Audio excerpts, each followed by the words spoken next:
Friends, now we shall discuss about the negotiation skills. Negotiation skills, this topic is covered under 7 subheads. Number 1, concept of negotiation, outcomes of negotiation. Number 3, indicators of successful negotiation. Number 4, simple negotiation model. Number 5, guidelines for negotiations. Number 6, skills involved in successful negotiation, and last, emotions in negotiations. Now we shall understand what is negotiation, the concept of negotiation. Consciously or not, we will be negotiating with every one of us, with the people around us. Now in an organizational context, the concept is defined as an art of creating an agreement on specific issue between 2 or more parties with different views. Why negotiation is an important concept to be understood in the administration or the management is the question you can ask. Negotiation is needed to resolve the interpersonal conflicts or disagreements or clashes of interest in an organization. It is bound to happen in an organization. And negotiation is something that we do all the time and is not only used for business purposes. All the time we will be doing, I said, maybe when we are traveling, when we are purchasing something, the negotiation is used, but in an organization it is consciously done. The aim of negotiation is to explore the situation and to find out a solution that is acceptable to both the sides. When there is some conflict, the negotiation becomes a very important skill, or negotiation becomes very important aspect to resolve the conflict. Now the possible outcomes of negotiation, that means when there is a conflict, there can be a negotiation. There can be different kinds of outcomes. Both may lose. When you are sitting for negotiation, it may not be successful, both may not agree. So lose and lose is one type of outcome. Neither party achieves their need or wants. Lose, one may lose, one may win, or one may win, other one may lose. This is another type of outcome. One gain and others lose. And the other very important type is win-win situation. Goals of both the parties will be met. Positive feelings and will be willing to negotiate with each other again if similar situation arises. And sometimes there is no outcome at all, neither party wishes or loses. These are the possible outcomes. Now we shall discuss one by one, that is win and lose style. One will win, the other one will lose.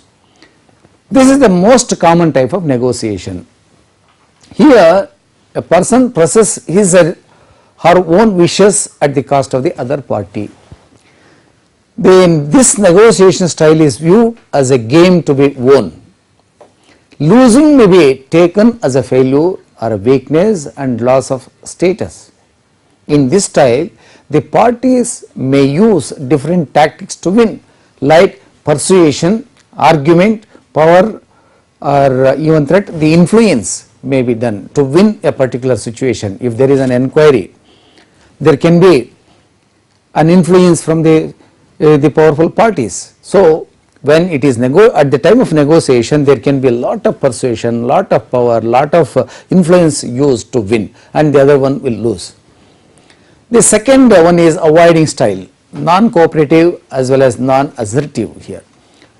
Avoiding the conflict in certain situations, no need of negotiating at all, but it is also called as a negotiation. People may physically withdraw by simply leaving the scene of conflict, or both can refuse to get involved by using silence or changing the topic of conversation. When you pool both the parties, both may not be willing to sit and discuss, and both may disappear from the scene. During a formal negotiation, they may pay, supposing they are here. During the negotiation, they will not hear properly, and they will not see properly, and they will not cooperate at all. This is the type in this is the outcome in avoiding style. Then next style is accommodating style. It is cooperation of both the parties, but sometimes it may be non-assertive. It is agreeing to the wishes of the opponent party. When negotiation is made, when offer is made, agreeing to the wishes of the other party is the outcome here. Accommodating the other party is almost in one-sided way. This is what we see here. Some adjustments will take place. And in this case, in this type of output or the outcome, when other issues are more important in satisfying others and maintain the cooperation, this kind of output is quite common. When the credibility is to be built for some later issues, someone will accommodate. Okay, let us see, let me take advantage at a later date. So this is the type of the feeling, and also to minimize the loss when one is already losing. The next style is the compromising style. Both will compromise on certain issues. This is also most common style of conflict resolution. It is a sort of reaching an agreement or an acceptable solution through give and take policy, whereby each party should gain something and may have to lose something. So both gain and lose, both are quite possible, but they have achieved at a compromising stage. In this style of negotiation, generally use of techniques like the trading, bargaining or smoothing over differences, and voting may be an important skills. Bargaining, someone may offer something and there may be some other person may tell no it is too much, like that the bargaining is possible here. And at times the voting is done. When voting is done, when the majority have agreed, then the issue is solved. Therefore it is called as the compromising style of negotiation. Most of the negotiations though start with the lose win style, do end up at the compromising style in many situations. The most important style we would like to expect in every organization or every individual wish to have in the organization is that win-win situation, or both should win. This is a very important outcome. It is willingness to accept other parties' needs while asserting your own needs as well is an important consideration here. A solution can be found to satisfy both the parties in conflict without losing much at all. This is an important situation.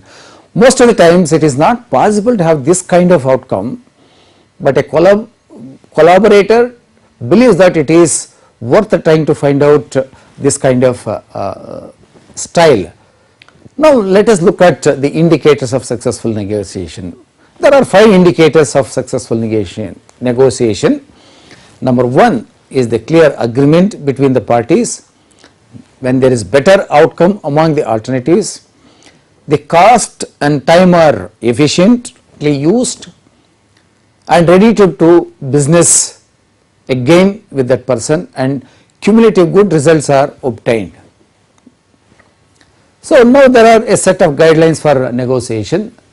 The first guideline goes like this: separate the person from the problem.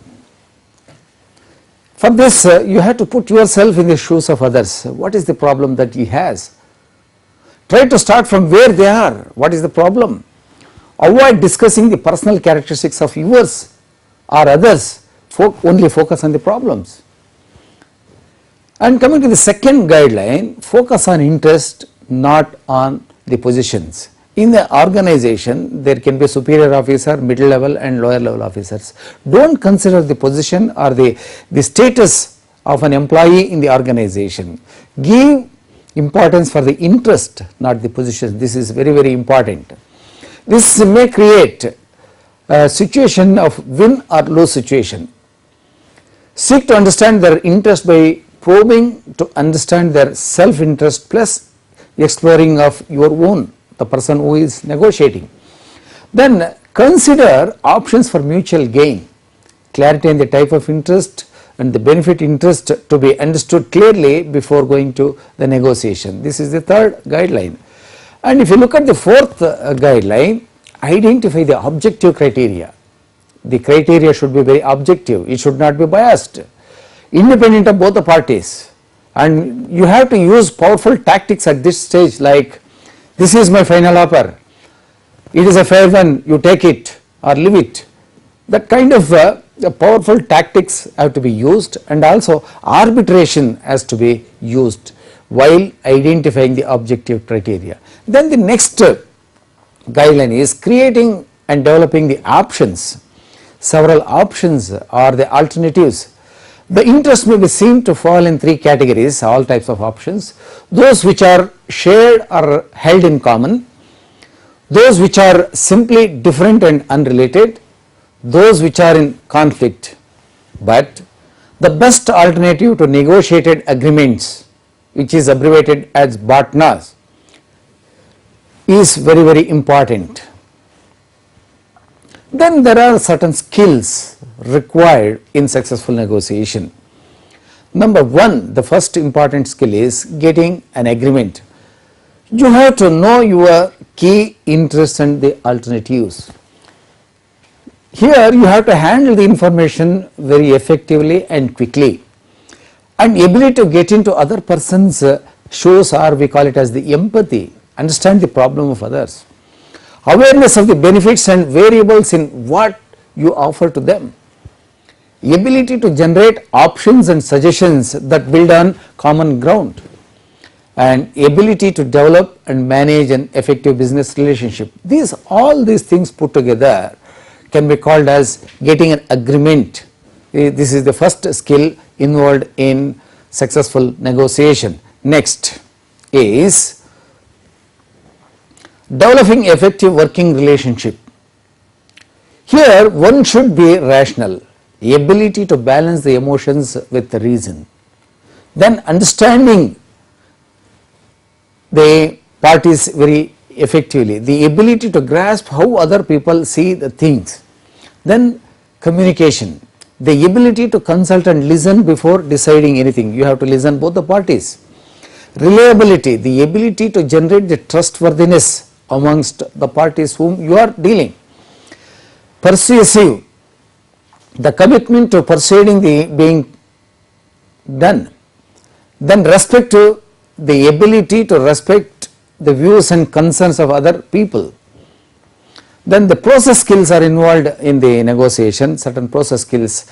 Keenly you have to observe, identify the positions, the interests, handle the information very effectively, share the information, then proposing or putting the ideas, then listening and supporting, then reviewing the tasks, then next probing the judgments, communicating effectively and summarizing or handling the emotions which are in conflict, and balancing the emotions with reason is very, very important. While balancing the emotions, one should be reliable and should be persuading, not coercing, knowing when to hold or fold, and labeling behavior should be kept in mind. Then the emotions are likely to arise during the negotiation period. There can be negative emotions and a negative or the positive emotions. Negative emotions cause intense and even irrational behavior. The positive emotions will facilitate reaching an agreement, help to maximize the joint gains. Therefore, always try to have the positive emotions than the negative emotions. To sum up, in extension, we deal with the farmers, the representatives of the farmers organization. So, negotiation becomes an essential part of work. A successful negotiation is agreeing to the boundaries within which the cooperation can subsequently take place.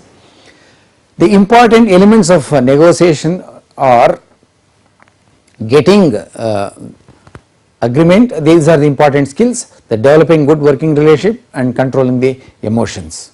Thank you very much.